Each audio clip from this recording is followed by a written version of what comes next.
சரி, நீங்க தான் மண்பானை எடுக்கவில்லை.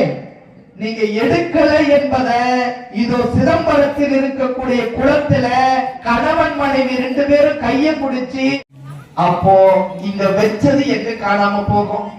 சரி, இந்த பிரச்சனையை நம்ம அப்படி பேசிக்கலாம். வெளியே வந்த அடியாருடைய திருவடியில் விழுந்து வணங்கி, ஐயா நீங்க கொடுத்த ஓடு எங்க போச்சுன்னு தெரியல, மாயமா மறைஞ்சிருச்சு அப்படின்னா அடியார் அதை ஒத்துக்கலைங்க. நான் விலை உயர்ந்த ஓடுன்னு சொன்னேன், அந்த ஓட்டை நீ வித்து காசாகிட்டு இருக்கிற, எனக்கு தெரியாத அந்த ஓடு வேணும். இவர் ஏற்கனவே மண்பானை செய்யறவர் தான்.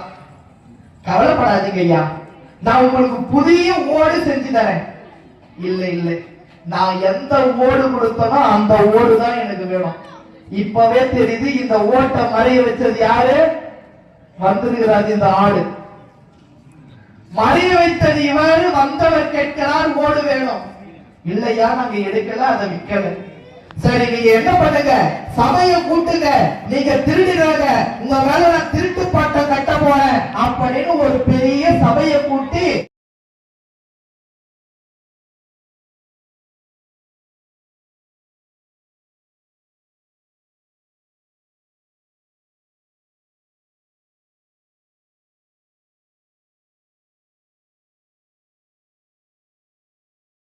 ஆண்டுகளாக இதுவரையில் மனைவியாகட்டும் மாற்ற பெண்ணாகட்டும் மனதிலையும் தீண்டலை. இப்படி எப்படி பெண்டாட்டி தீண்டுவார்? சுவாமி வேலை செஞ்ச சத்தியமாச்சே.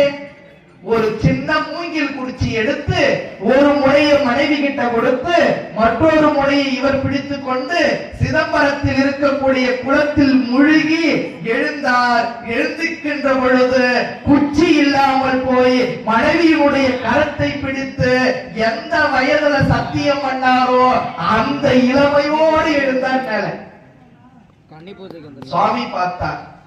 வந்த முனிவர் எங்கே என்று தேடினால் ரிஷப வாகனத்தில் சிவபெருமான் காட்சி.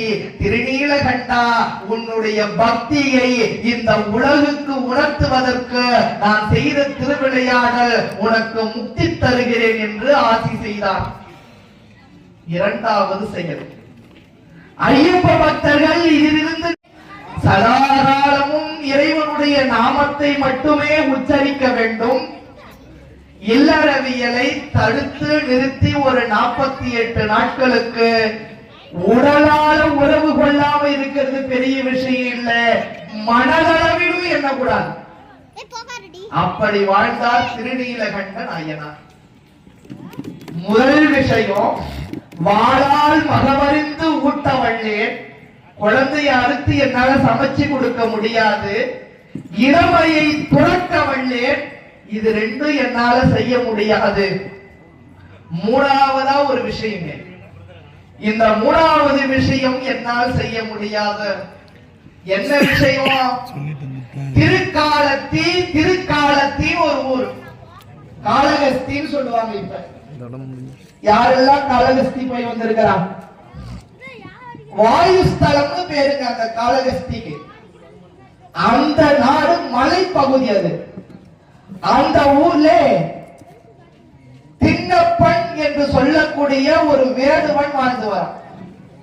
திண்ணப்பன் தினந்தோறும் வேட்டைக்கு போகிற இடத்துல மலைக்கு மேல குமிழி சாமின்னு ஒரு சாமி, ஒரு அழகிய சிவலிங்கம் இருக்குது. அந்த சிவலிங்கத்தை பார்த்தவுடன் இவருக்கு அன்பு பெருக்குது. இவர் எப்படி வழிபாடு செய்யறதுன்னு தெரியல.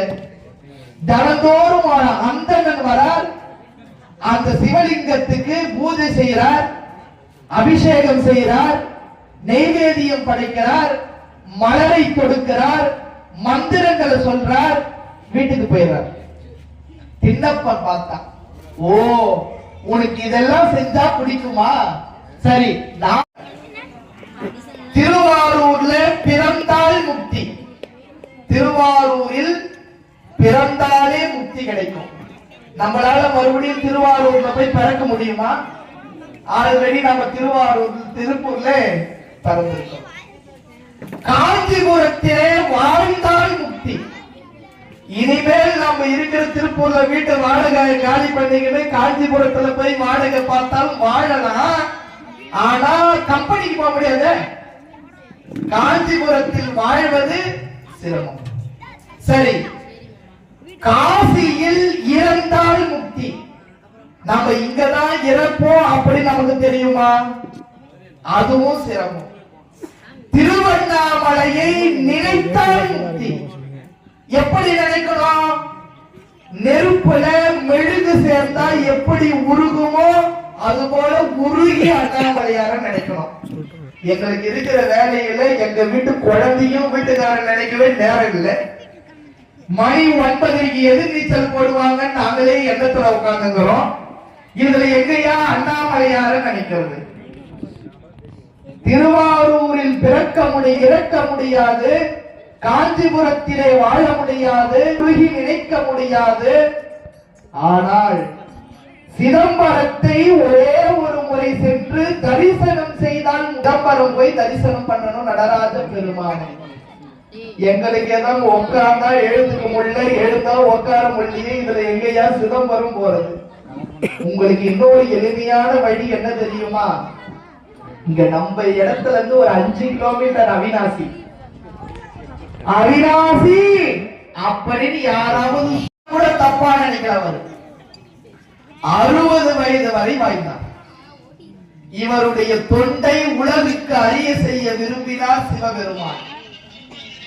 ஒரு அடியார் வேஷத்திலே கந்தல் துணியை கட்டிக்கிட்டு கையில ஒரு மண்ணால செஞ்ச திருவோடு எடுத்துக்கிட்டு வந்து திருநீலகண்ட நாயனுடைய வீட்டிற்கு வந்து, ஐயா நான் இந்த பக்கமா யாத்திரை வந்திருக்கிறேன், இந்த ஓடு என்கிட்ட இருப்பது பாதுகாப்பா தெரியல, இது மிகவும் விலை உயர்ந்த ஓடு, இந்த மண்ணோட நீங்க பத்திரமா வச்சுக்கோங்க, மீண்டும் வரும்போது நான் வாங்கிக்கிறேன்னு அந்த ஓட்டை கொடுத்தார். திருநீலகண்டனார் வாங்கினார். ஒரு மரப்பெட்டியில் வைத்து பூட்டி அந்த சாவியை எடுத்து போய் மறைச்சு வச்சுட்டார். 2 நாள் ஆச்சு. போன அடியார் மீண்டும் வந்தார். ஐயா நான் கொடுத்த மண்ணோட திருப்பி கொடுங்கன்னு கேட்டார். சாவியை கொண்டு போயிட்டு பெட்டியை திறந்து பார்த்தா உள்ள வச்சிருந்த மண்பானை காணும். அடியார் கொடுத்துட்டு போன மண்ணோடு இல்லை. மனைவியாரை அழைத்து, இங்க வச்சு எப்படியாவது ஒரு அழகான பெண்ணை பார்த்தா ஒரு காசு வந்துடும். ஆசை வர்றது தப்பு கிடையாதுங்க, பேராசை வர்றதுதான் தப்பு. ஆனா இவர் என்ன பண்ணார்? ஒரு அழகான பெண்ணோடு சேர்ந்து வாழ்ந்து மீட்டு வீட்டுக்கு வந்தார். இந்த திருநீலகண்டனாருடைய பழக்கம் என்ன அப்படின்னா, அவருடைய வாயிலிருந்து திருநீலகண்டம் என்ற பேரை தவிர வேற எதுவும் வராதுங்க. ஐயப்ப பக்தர்கள் இந்த கதையிலிருந்து தெரிஞ்சுக்க வேண்டியது. நம்மளும் மாலை போட்டுட்ட பிறகு சாமி சரணம், ஐயப்ப சரணம், சாமி சாமி, ஐயப்பா ஐயப்பா, இத மட்டும் தாங்க பேசணும். சாப்பிட்டீங்களா சாமி? சாமி சரணம். வெளியே போறீங்களா? சாமி சரணம். டீ சாப்பிடுறீங்களா? சாமி சரணம். காபி சாப்பிடுறீங்களா? சாமி சரணம். இதை தவிர வேற மந்திரம் நமக்கு உச்சரிக்க கூடாது. அதுபோல திருநீலகண்டம் திருநீலகண்டம் திருநீலகண்டம்னு சொன்னார். வேற ஒரு பெண்ணோடு சேர்ந்து விட்டு வீட்டுக்கு வந்து மனைவியை தொட போனார். மனைவியார் பார்த்தார், என்னை தீண்டவரா திருநீலகண்டம் மீது ஆணைனார். எந்த பெண்ணா இருந்தாலும் கோபம் வருமா இல்லையா? எம்மை தீண்டாதே, திருநீலகண்டம் மீது ஆணை. திருநீலகண்ட நாயனார் பார்த்தார், ஓ என்னை தீண்டாதேனா ஒருமை, என்ன மட்டும் தீண்டாதுன்னு அர்த்தம். எம்மை தீண்டாதேனா இனிமேல் எந்த ஒரு பெண்ணையும் தீண்ட மாட்டேன், மனதளவிலும் தாண்ட மாட்டேன். இனிமேல் எந்த பெண்ணாக இருந்தாலும் எனக்கு தாய் போல மகள் போல என்று மனதிலே நினைத்து அவர் சபதம் எடுத்த வயது 20-25 வயசுக்குள்ளைங்க. அந்த நாளில் இருந்து 60 வயது வரையில தாம் மனதில் இருந்த மலரத்துக்கு தள்ளிட்டு வைத்திருந்த நெய்வேத்தியத்தை எடுத்து தள்ளிட்டு, இப்போ உனக்கு நான் தண்ணி ஊத்தணும், என்கிட்ட கலசம் கிடையாது, ஓடுற நீரோடையில போய் வாயிலிருந்து தண்ணிய உறிஞ்சி கொண்டு வந்து சுவாமி மேல துப்புனார். அபிஷேகம் முடிஞ்சது. செடியில் இருந்த பூவெல்லாம் பறிச்சு தன்னுடைய தடையில வச்சுட்டு வந்து எடுத்துட்டு வந்து வீசி அடிக்கிறார். நெய்வேதியம் படைக்கணும். வேடுவனுக்கு பொங்கல் சாதம் செய்ய தெரியுமா? வேடுவன் என்ன சாப்பிடுவான்? மாமிசத்தை வேட்டையாடி சாப்பிடுவான். அதுபோல ஓடுகின்ற பன்றியை வேட்டையாடி பன்றி கறியை கொண்டு வந்து சிவலிங்கத்தின் அருகிலே வைத்து விட்டு, சாப்பிடியா, நீ பசியோடு இருப்ப, சாப்பிடியா அப்படின்ற. மறுநாள் அந்தணன் வரா, மாமிசம் இருக்குது, காலால தள்ளி விட்டுட்டு, என்ன கொடுமை இது, யார் செய்யறா அப்படின்னு தினந்தோறும் மாறி மாறி இந்த நிகழ்வு நடக்குது. அந்தணன் ரொம்ப வருத்தப்படுறான். யார் இறைவனுக்கு மாமிசத்தை படைக்கிறது அப்படின்னு வருத்தத்துல தூங்கும் போது கனவுல சுவாமி வந்து, நாளைய தினம் நீ பூஜை செஞ்சுட்டு மறைந்திருந்து பார்க்கிறார். அந்தணன் வந்தா, பூஜை செய்தா, மரத்துக்கு பக்கத்துல மறைஞ்சு நின்னான். சிறிது நேரம் கழித்து திண்ணப்பன் வந்தா, வாயால எச்சிய துப்புனா, தலையில இருந்த மலர் எடுத்து சுவாமி மேல போட்டா, பன்றிய வேட்டையாடி மாமிசத்தை படைச்சா, சாப்பிடு சாமின்னா. சிவலிங்க திருமேனியினுடைய வலது கண்ணிலிருந்து ரத்தம் வழிந்தது. சுவாமியுடைய கண்ணிலிருந்து தன் ரத்தம் வருது. இது எப்படி சரி செய்வதுன்னு தெரியாம பக்கத்தில் இருந்த தழையெல்லாம் கொண்டு வந்து இறைவனுடைய கண்ணில் பிழிந்து விடுறார். ரத்தம் நிக்கல. எப்படி சரி செய்வது, எப்படி சரி செய்வது, எப்படி சரி? இந்த அன்னதானத்துல கலந்துகிட்டு இந்த அன்னதானத்தை உண்டு செல்வதே பெரும் பாக்கியம். அன்னதானம் செய்யக்கூடியவர்களுக்கு உதவி செய்வது பெரும் பாக்கியம். 1 கிலோ அரிசி எவ்வளவு விற்குது? 60 ரூபா. 60 ரூபாவா? 1 கிலோ 75 ரூபாய். 10 கிலோ அரிசி வருஷத்துக்கு ஒரு முறை 10 கிலோ அரிசி வாங்கி கொடுக்கிறது கஷ்டமா? கொடுக்கலாம்ல.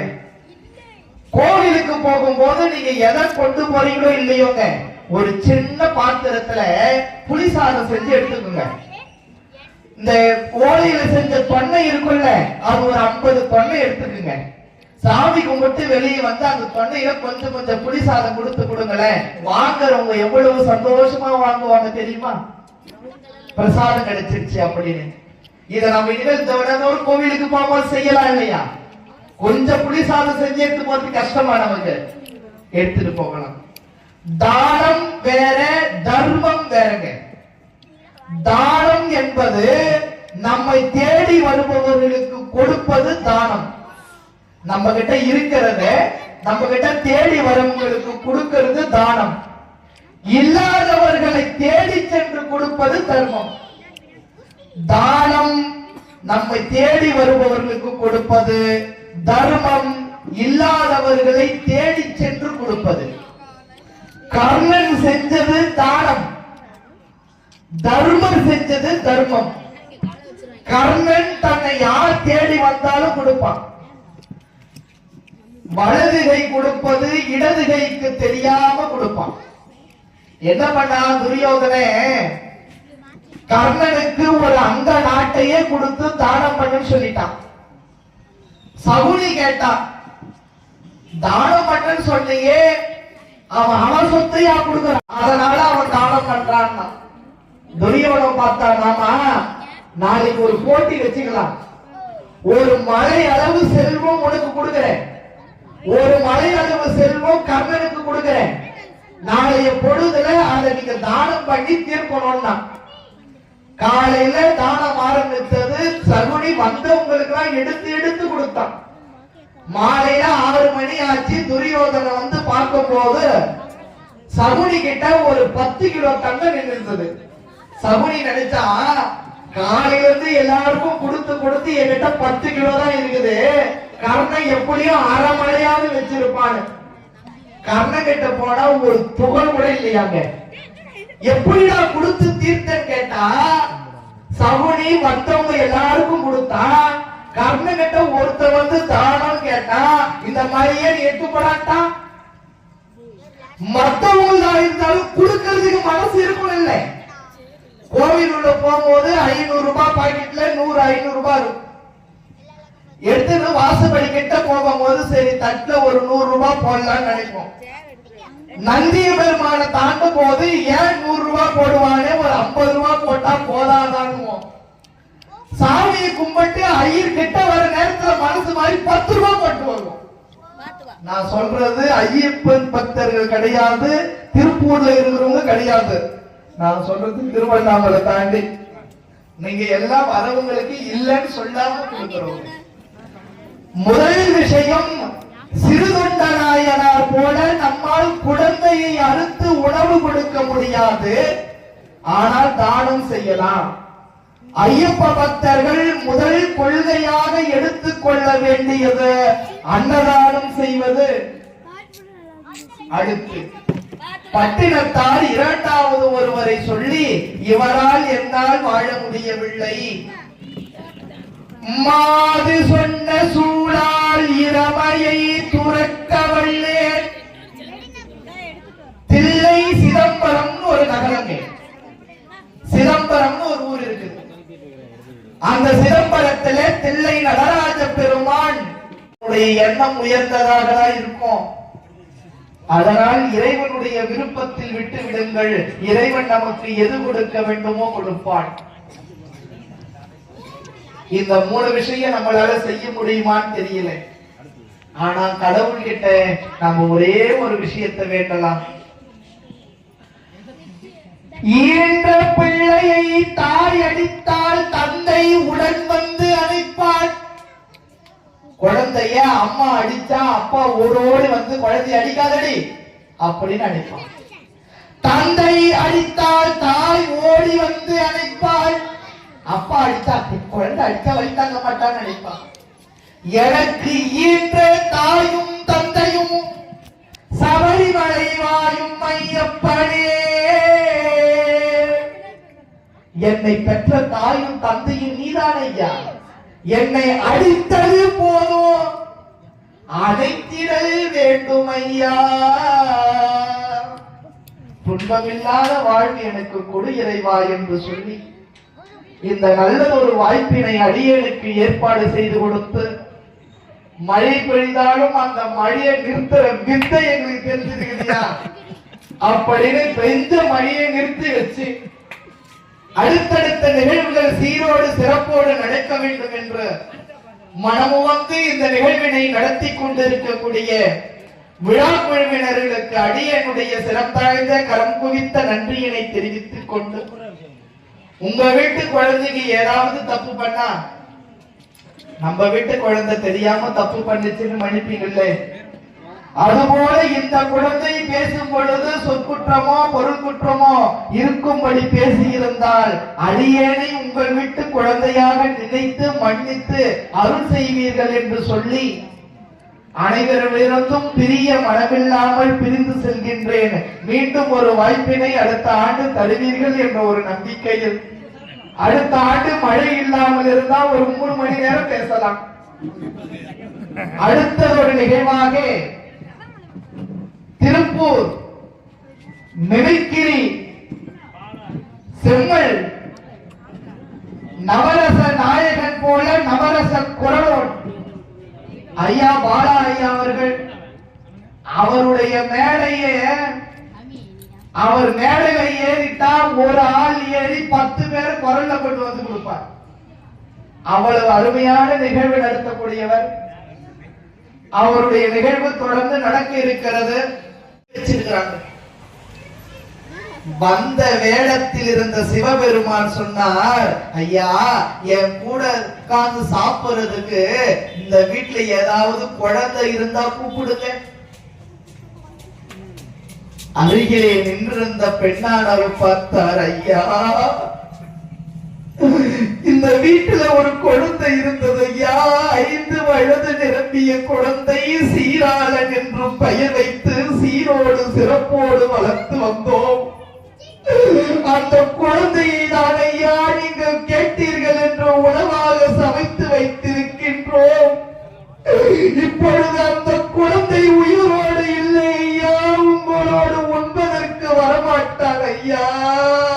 வரமாட்டாள் என்று அந்த பெண் அழுத பொழுது வேடம் தரித்து வந்த முனிவர் சொன்னாரம்மா, வெளியே போய் உன் பிள்ளையை அழைத்து வா.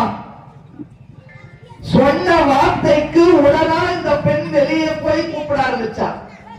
என்ன நம்பிக்கை அப்படின்னா, சிவவேடம் தரித்து உருத்ராட்சம் அணிந்து திருநீரு பூசி சிவனடியாராக வாழக்கூடியவர்கள் வாயிலிருந்து வரக்கூடிய வார்த்தை பொய்யாகாது.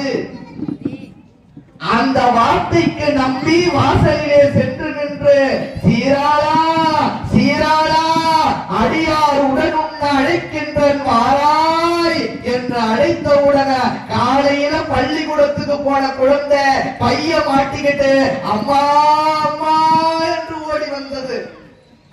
வந்த குழந்தையை கட்டி தழுவி முத்தமிட்டு, ராஜா கண்ணு வந்துட்டியாடா அப்படின்னு கைய பிடிச்சு உள்ள கூட்டிட்டு வந்து பார்த்தால் வந்திருந்த சிவனடியாரை காணவில்லை, வாழை இலையை காணவில்லை, வாழை இலையில் வைத்திருந்த கறி துண்டுகளை காணவில்லை. யார் யார் யார் இவ்வளவு நேரம் எங்கள் இல்லத்திற்கு வந்தது, இவ்வளவு நேரம் எங்களை யார் சோதித்தது என்று சிந்தித்து பார்க்கின்ற கடப்பொழுதில விண்ணுலகத்திலே ரிஷப வாகனத்திலே உமை அம்மையாக சுவாமி திருமேனியோடு ரிஷப வாகனத்தில் அம்மையொரு மகனாக சிவபெருமான் காட்சியினை தருகிறார்.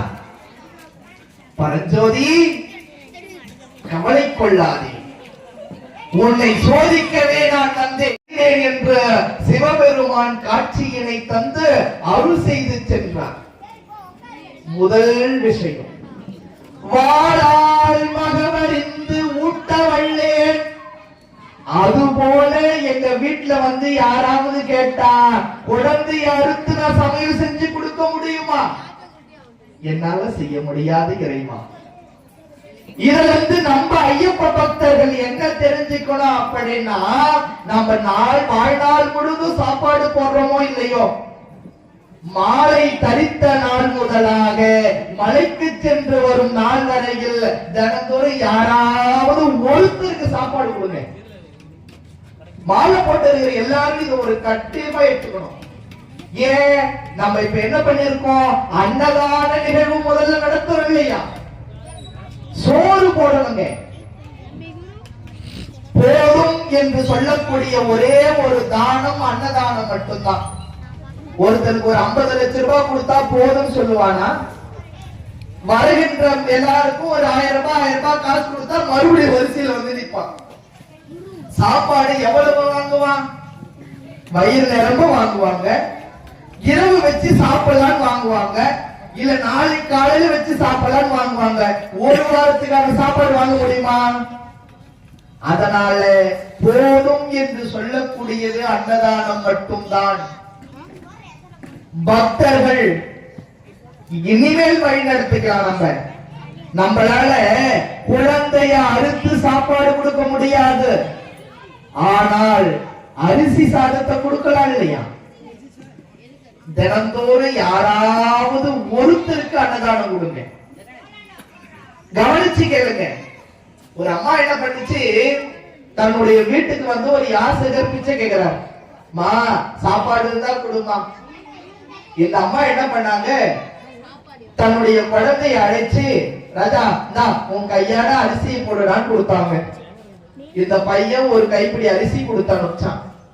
அந்த பிச்சைக்காரர் பக்கத்து வீட்டுல போய் அம்மா சாப்பாடுன்னா, அந்த வீட்டு பொங்கலையும் குழந்தைய அழைச்சு, ராஜா ஒரு கைப்பிடி அரிசி போடுறா போட்டான். தினந்தோறும் அந்த பிச்சைக்காரன் வருவான். தினந்தோறும் இவங்க 2 பேரும் குழந்தைய கூப்பிட்டு அரிசி போட சொல்லுவாங்க. ஒரு நாள் 2 பேரும் இறந்துட்டாங்க வயசாயி. மேல சொர்க்கலோகம் போறாங்க. ஒரு அம்மா சொர்க்கம், ஒரு அம்மா நரகத்துல. நரகத்துக்கு போன அம்மா கேட்டுச்சு, ஏன் சாமி, அந்த அம்மாவும் தினமும் ஒரு கைப்பிடி அரிசி குழந்தைய விட்டு போட சொல்லிச்சு, நானும் தினந்தோறும் ஒரு கைப்பிடி அரிசி விட்டு குழந்தைய போட சொன்னேன்.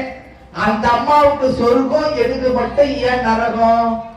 சுவாமி சொன்னாரா, அந்த குழந்தைய கைப்பிடி அரிசி போட சொன்னது தர்மம் வளரணும், நீ தானம் செய்யணும்டா அப்படின்னு குழந்தைக்கு சொல்லி கொடுக்க அந்த அம்மா பண்ணுச்சு. ஆனா நீ உன் கையில அரிசி போட்டா அதிகமா போகும், குழந்தை கையில போட்டா கொஞ்சம் கம்மியா போகும் போட சொன்னேன். அதனால உங்களுக்கு நரகம், அந்த அம்மாவுக்கு சொர்க்கம். தானம் செய்வது என்பது ஒரு முறை இருக்குதுங்க. வருகின்றவர்கள் மன திருப்தியோடு சாப்பாடு கொடுக்கணும். இன்னைக்கு நம்மளுடைய ஐயப்ப பக்தர்கள் எல்லாம் சேர்ந்து அன்னதானம் செய்திருக்கிறார்கள். இந்த ஈட்டியை எடுத்த தன்னுடைய வலது கண்ணிலே குத்தி கண்ணை எடுத்து சிவலிங்கத்தினுடைய கண்ணில் வைத்தான். வந்துட்டு இருந்த ரத்தம் நின்றுச்சுங்க. இந்த கல்ல இந்த ரத்தம் நின்ன கனப்பொழுதுல அடுத்த கண்ண ரத்தம் வருது. கண்ணப்பன் சின்னப்பன் பார்த்தான். எனக்கு தெரியாதுன்னு நினைச்சியா? இதுக்கு என்ன மருந்துன்னு எனக்கு தெரியுமே. இந்த கண்ணை எடுத்து வச்ச உடனே இந்த கண்ணில் இருந்த ரத்தம் நின்றுச்சு. இப்ப இதுக்கு மருந்து இந்த கண்ணா? இதோ இதோ எடுக்கிற. ஆனா இந்த கண்ணையும் எடுத்துட்டா கண்ணை எடுத்து எங்க வைக்கிறதுன்னு எனக்கு தெரியாதில்லை.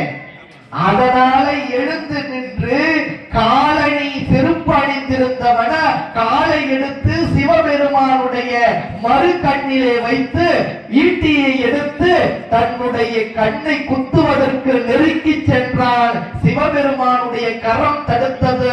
சின்னப்பா பொறு, கண்ணில் இருந்து ரத்தம் வந்தது என்று கண்ணை கொடுத்தாயே, இனி நீ தின்னப்பன் இல்ல, நீ கண்ணப்பன் என்று பெயர் பெற்று வாழ்வாய் என்று சொல்லி தன்னுடைய திருவடியில் இடம் கொடுத்து முக்தி கொடுத்தார் சிவபெருமான். இதிலிருந்து நம்ம என்ன தெரிஞ்சுக்க போறோம்? மாலை போட்ட நாள் முதலாக இந்த 48 நாளும் நம்முடைய அன்பு முழுவதும் ஐயப்பன் மீது பரிசுத்தமா இருக்கணும்.